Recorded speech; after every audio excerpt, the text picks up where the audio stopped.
Hi, everyone. This is Tracy Fenton, founder of WorldBlu and the WorldBlu Academy, and welcome to the Freedom at Work podcast. I'm here to teach you how to think with a freedom-centered mindset, thrive as a freedom-centered leader, and finally, how to build a freedom-centered culture for your team or workplace. This podcast is about answering one key question. How can you, as a leader, use freedom rather than fear to unleash the full potential of individuals, teams, and organizations in order to achieve breakthrough results and change the world for the better? If you want to explore the answers, then you're in the right place. Let's get started. Welcome to part 2 of this podcast episode. My guest today is Vishen Lakhiani, founder and CEO of Mindvalley. For our listeners who may just be joining us and learning about WorldBlu and what we teach, let me explain real quick. The Freedom at Work system that we teach and that Mindvalley is operationalized has 3 parts to it. It's about how do you cultivate a freedom-centered mindset, lead in a freedom-centered way, and then design your organization to operate using freedom rather than fear. With the framework of organizational design, the optimal framework is organizational democracy, like we're talking about. And I love what you're clarifying underneath all of this, Vishen, is, right, sometimes when you say the word democracy, and of course, we're not talking about a political system here. We're talking about a way of organizing that gives real power to the people, like you just talked about at Mindvalley. When you say the word democracy, people often think you're talking about voting. And I love to point out, well, they voted in Saddam Hussein's Iraq. Did that make it democratic? No. Voting is a way of making a decision, but it's not the system of democracy. Just like you pointed out, democracy is about dialogue and listening. It's about transparency. It's about accountability, the OKRs. There's accountability there. And that, and it's these 10 principles that we teach. I want to take a step back though, Vishen, and talk about really it starts with mindset. And you told your story of meditation and how that brought you into basically now building the #1 transformational education company in the world within the next 20 to 25 years, which I absolutely love. But the thing that I notice is it really does start with the mindset of the CEO. And, in my early days of starting WorldBlu over 20 years ago, I kind of thought, we can teach these ideas at any level within the organization and hopefully they'll trickle up. And there were some hard lessons that had to be learned in the beginning of going, no, actually, if the CEO is not on board, it's just not going to fly. It's not going to be sustainable. So I want to hear from you. Why do you think the mindset of the CEO, of the leader, is so vital to saying we're going to work in freedom rather than fear? We're going to operate in a more democratic way rather than command and control? So firstly, it's not a binary thing to me. There are times when command and control are necessary. For example, there was a time when we were going through a massive series of back-to-back loss months, right? Mm-hmm. Basically, an enterprise platform we had used, we had signed up to was failing and our customers were not getting our emails and we were bleeding money. Now, in those scenarios, I go from being a peacetime CEO to a wartime CEO. Yep. When you go to a wartime CEO, it means this is a struggle for survival. Certain democratic things are going to be halved. Innovation is going to be suppressed. It's all about fixing this bug that's causing us to bleed money so we survive this quarter. Mm-hmm. So again, you got to understand that companies go through different stages. I've been in stages where I've had to fight it out to survive. And every entrepreneur knows what I'm talking about. It's that times when you're running out of freaking cash. And if you don't do something and align and shut down the ideas which aren't helping, you're going to die and have to lay off everyone. So absolutely, yeah. But most of the last 4 or 5 years, it's been a peacetime CEO role for me. Now, my philosophy comes from this.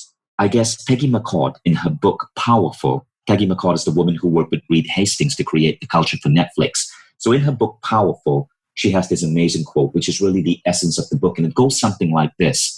She talks about how she has such disdain for the word empowerment. She says, look, your people do not need to be empowered. Your people are powerful. They are powerful as soon as they walk in through the door. Your goal is to let them use this power. Now, that is a very, very, very key aspect of how I run. I try to bring in the most powerful people I can.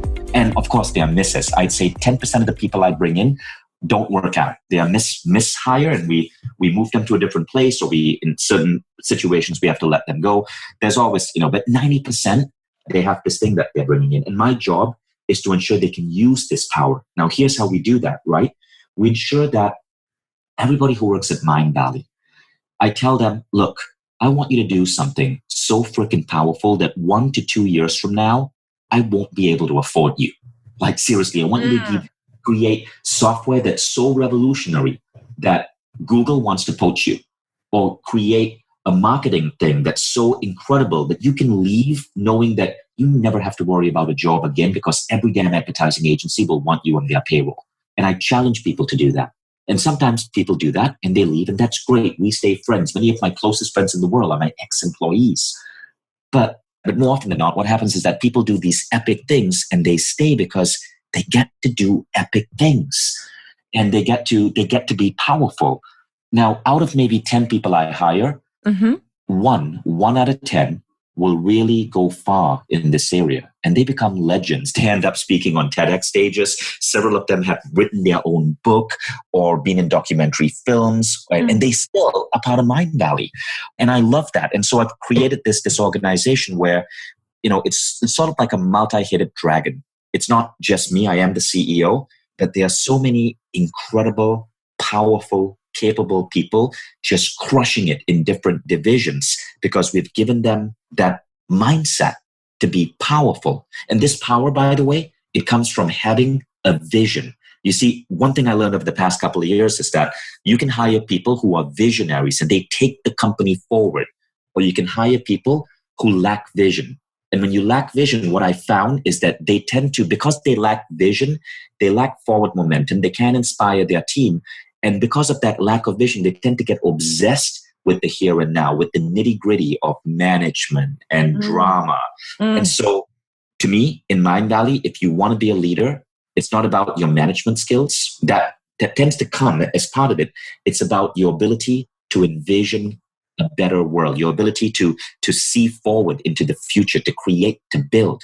And so we try to create a company that's led by such visionaries. I love that, Vishen. And this whole thing that you're talking about around power, you're taking the words right out of my mouth. Part of what we teach at WorldBlu is freedom-centered leadership, right? How we lead from a place of freedom rather than fear. And we say there are 3 core attributes to being a freedom-centered leader. And one of those attributes is power. It's knowing how to be powerful, how to be in your power in the right way. And again, when we're talking about freedom, this is not some sort of, wishy-washy kumbaya thing. It is powerful, and it's passionate, and it's effective, and it's focused. And I love what you're saying about creating an environment where everyone can be in their power. And I completely agree. We don't need to go run around, how do I empower my people? No. How do we create an environment where they can truly be at their best and be in their power? And it's so inspiring to hear how you all are doing it. Go ahead. Yeah. And I'd like to share a tip on a practical way that people can do this. Firstly, definitely read Peggy McCord's book. Yes. Great book. Definitely make a note to buy my book when it comes out, the next one, Code of the Extraordinary Team, because I go deep into this. But also read John Dower's Measure What Matters. It's a book on OKRs. John Dower came from Intel. He's one of the early investors in Google. And there's a really interesting philosophy of OKRs that comes from Google. Actually, it came from the mind of Larry Page. And I love Larry Page. He's the founder of Google, for anyone who's been living under a rock for the last 20 years. But in Google, when you're setting your goals as a team, right? 50% of your goals, roughly, should be stretch goals, meaning goals which are so forward-thinking, so revolutionary, that it's about a coin flip whether you're going to attain them or not. 50% of your goals are stretch goals, and a stretch goal means 50% chance of failure. Now, Google's actual rate of failure is about 40%, right? So Google has had many failures, from Google Social Network to Google Wave, but they've also had incredible successes like YouTube, like Gmail. But what happens is we take that and we bring that into Mindvalley. So any team that's setting goals, 50% of their goals have to be stretch goals. They have to really make you stretch. And if you cannot seriously say, look, I have a 50% chance of failing, but I'm going to give it my best, then you're thinking too small. I love that. This really pushes people to become powerful. And the best people in the world, They love that challenge. But again, for this to happen, you cannot tie compensation to these goals, because as soon as you tie compensation to it, people start thinking small. They start setting achievable goals. So again, remember, the compensation is completely untangled from this process. But every team sets stretch goals.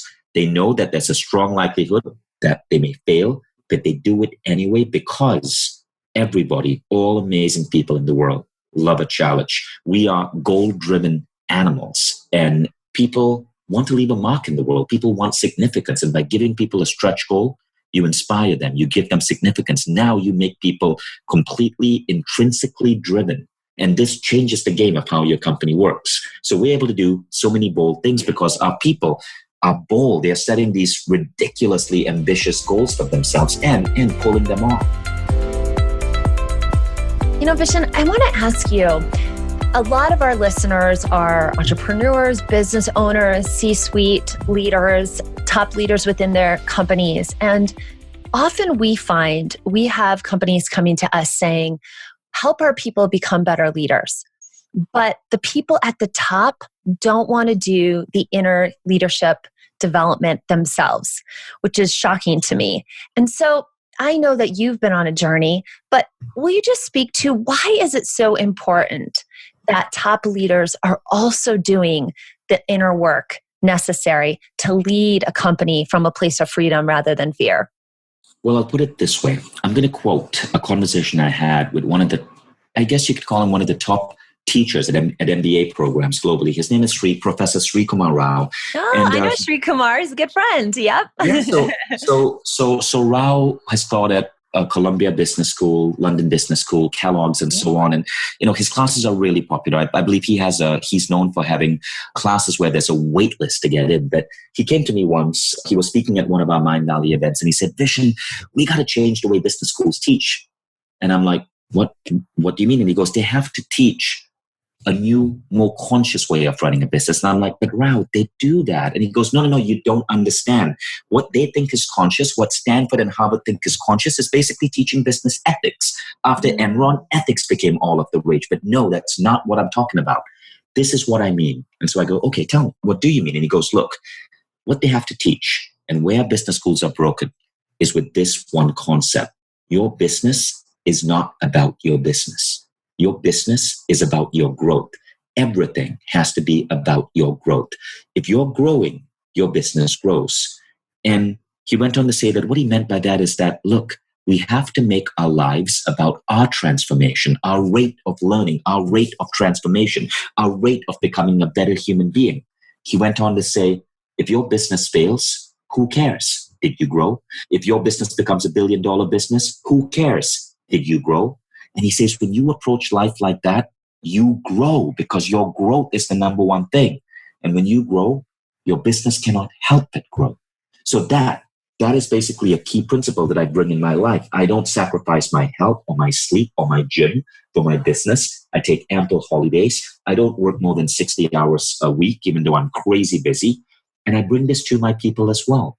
Like my people, for example, when my people set OKRs, one of their 5 OKRs has to be a personal OKR related to growth. So, for example, on my executive team, one person is getting an MBA on the side. Another person is about to go on a diet and change his body fat percentage. Another person is about to be certified in breath work. Another person is about to run 3 Spartan races. And I know this. I know this automatically because this is my executive team. So growth and an individual's growth is so important that me as the CEO knows the growth goals for everybody in my team, just like I know there are KPIs for the business. That is so cool. I love that. You touched on something that I think is really important, which is this whole myth that to build a company, you have to be burned out, stressed out, anxiety ridden, destroy your relationships with your family, to achieve the success. And the reality is, when I look at our WorldBlu certified Freedom Center companies, when I talk with the CEOs and the leaders and the individuals working in those companies, there's a sense of peace. There's a sense of work-life balance. There's a sense, because they're not operating in this drama, frenzy, fear-based environment, And even at WorldBlu, I'm a hardworking entrepreneur and CEO and my whole team is, but we're not, stressed out people. I have my daily spiritual practice. I exercise every day. I eat healthy. I get good sleep. You're able to do that when you operate this way. And I love what you're saying, how in many ways, our businesses are the mirror to who we are. And as we're growing, the business is growing, and if we're not doing that inner work and having that reciprocal relationship and things aren't going as we like, we have to take a step back and kind of go, where am I? Where am I? Right. Am I doing the inner work? And am I doing that growth that is so vital and so necessary? Plus just walking the talk. If you want your people to be at their best, you've got to model that along the way. Vishen, I want to talk about organizational design. And we talked earlier about some of the practices that you guys are doing and implementing. But one of them that I really want you to touch on is the Awesomeness Report, because I think it also relates to what we're talking about here, about people being in their power, being awesome, being at their peak, and the way that you all do the Awesomeness Report at Mindvalley. Will you tell our listeners what that's about? Sure. Yeah. So every Thursday at 5 p.m., the entire company comes together, and our CHRO, his name is Ezekiel, he collects keynote slides from every division. And it's not obligatory, but people submit keynote slides on a big update or a learning they want to share with the company, or someone or something they want to be grateful for, or a new vision that they want to share, or a value that they want to tell a story about. And so, today, we just had one today. It's Thursday as we're recording this. Someone shared gratitude for a person who was part of our company and is now leaving and had done an incredible job in her 5 years at the company. We all expressed love for her on stage, gave her hugs and cried with her. I shared a video of a new author that we brought on, and it was actually a video of him standing up for families who were separated at the US-Mexican border. And I stated that we as a company should seek authors who take a positive stand in the world and stand up for unity. So that was an example of sharing a value. Another person got up and shared the great results in a marketing campaign that had been run, and then thanked and acknowledged the people who had done it for him. Another person shared a new promotional video that had been created for a YouTube channel that was mind-blowing. And she was appreciated. So what's going on there is that people are celebrating together. They're practicing gratitude together. They are giving thanks together. They are sharing their value system. And what happens when you do something like this together as a company is that you establish a common code within the culture. So here's what I mean by that. Today in our A report, we had several hundred people there, maybe about 150 who were tuned in. And we had 6 new people. And the 6 new people, as they are watching, they immediately learn the rules of the tribe. They learn what to be grateful for, what is celebrated, what is good, what is a value that they can espouse. And so human beings basically tend to emulate. There's a famous study, I can't remember the name of the study, but it essentially says that when faced with a complex world, human beings simplify through imitation. We look at what our peers are doing and we imitate. And so what's happening is that we're getting people to very rapidly imitate good behavior, good culture, good ideas, good value systems. It's a contagion of celebration, gratefulness, and healthy values and culture. And it infuses everyone with the right mindset. That's why these A reports are so powerful. Oh, it's wonderful. I've seen pictures of it in your beautiful, colorful, bright, amazing, inspiring office. And, just hearing about it and what it's doing to teach culture, to teach the Freedom Center culture that you all have through these awesomeness reports every week is so inspiring. So, Vishen, our last question I want to ask you is, for leaders who are listening and thinking about, gosh, do we go down a path of building a Freedom Center workplace culture or not? When does a leader know that they're ready to build a Freedom Center culture? When do they know they're ready? Well, I think what leaders have to understand is that this isn't about when you're ready. This is like a modern way of doing business. I think it's so important that we start embracing work this way, because work is about to go through a massive disruption. As AI and robotics enter the picture, jobs are going to change.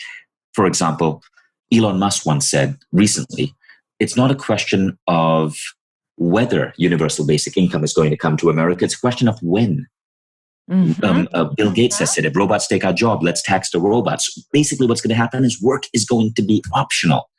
People are now theorizing, and I believe this, and I'm building my company to be bulletproof to this, is that work weeks are going to go down to 15 to 20 hours. People will be paid universal basic income. And if you are trying to build a company and you want to get great people to work for you, guess what? It's no longer about money. It's no longer about a damn resume or a career, because nobody will have to work 20 years from now. And by the way, 20 years, it's happening that fast. So what you need to do is to make work about a completely different set of rules. And there are 4 things. The first is it's about happiness. So while work is about to become optional, loneliness is rising across the Western world. Loneliness is up 300%. And according to Harvard Business Review, loneliness is worse for you than smoking 15 cigarettes a day. A lot of people who joined Mindvalley joined because they had their own business, but they were lonely working from home. And so if you can find a way to resolve that bit by making work about community, about family, about connection, you give people a reason to wake up every morning and come to the office. Now, the second one is about growth. Are you helping your employees grow? I see a world where every company is not just asking the employees to be engaged in the company vision, but the company is engaged in the employee's vision. They're helping employees get the right health advice to, run that next marathon, help find the right classes so they can get qualified in breath work or whatever else they want. Companies helping an employee reach their vision is going to be a huge, huge, huge trend. So that's growth. The third one is meaning. People want to feel part of something big. We use objective and key results, not just because it creates alignment, but because it gives people meaning. When people understand why we want to do what we do, they know that we are seeking to improve the condition of mankind and humankind in massive ways. They want to be part of that. And they can see through the OKR process how what they do, whether they are in customer support or they are an app developer, how it contributes to that bigger picture. This gives them meaning. Now, the fourth one is significance. People want to know that their lives matter. And so you want to give people a chance to do something powerful, to achieve something. And so when I look at work, it's not even about money. I mean, pay great salaries, pay 10% above the market rate, make people happy, share profits with your employees. We do all of that. But those 4 things, that's what you want to do if you want to make your company not just survive, but thrive in this disruptive age that we're about to be entering. That's incredible. I love that. And all of that ultimately is about freedom and possibility. So those 4 things are right on the mark. You have built a world-class, highly inspiring, freedom-centered company in Mindvalley. Vishen, it's been so great to have you with me today, my friend. Thank you. Take care. Thanks, everyone, for joining us. And remember to live, lead, and work in freedom. Talk with you on the next podcast. Bye-bye. Thanks, everyone, for tuning in to today's show on Freedom at Work. If you like what you heard and you're interested in finding out if you're a fit to work with WorldBlu, here's what I invite you to do next. Head on over to worldblu.com/call. That's world and then blue without an E, BLU, and book an appointment to speak with our team.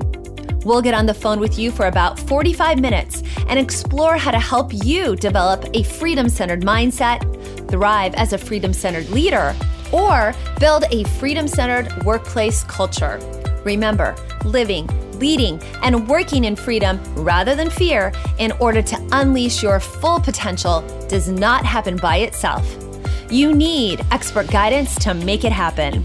We have over 20 years of experience working all over the world with top leaders and brands, from small businesses to Fortune 500 companies, helping them achieve results with our proven methods and courses. To see if we can help you do the same, head on over to worldblu.com/call and book a call with our team now. I'm Tracy Fenton, and I can't wait to connect with you soon.